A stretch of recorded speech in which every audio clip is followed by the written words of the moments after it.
कृष्ण जन्माष्टमी के अपने सबके हार्दिक शुभकामना। तऽ आब एकटा सोहर हम सुना रहल छी।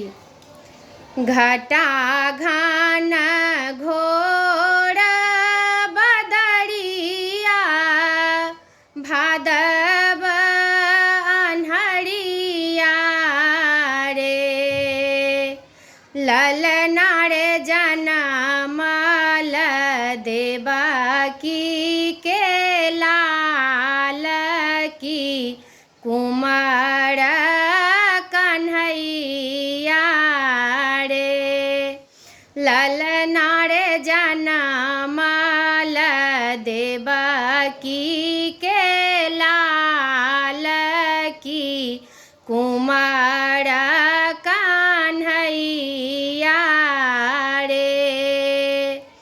रोहिणी नक्षत्र शुभ योग की अष्टमी के रतिया रे, रोहिणी नक्षत्र शुभ योग की अष्टमी के रतिया रे, ललना रे वासुदेव लाल लये चलला गोकुल नगरिया रे, ललना रे वासुदेव लाल लये चलला गोकुल नगरिया रे।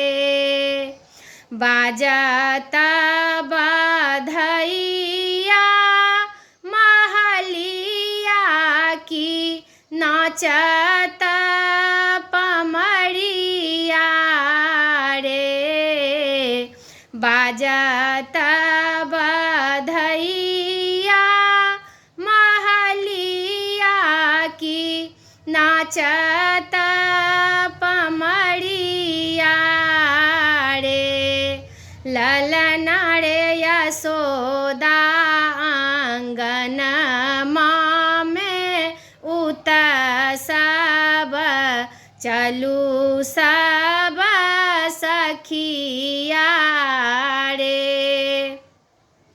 ललना रे यशोदा आंगन में उत्सव चलू सब सखिया रे।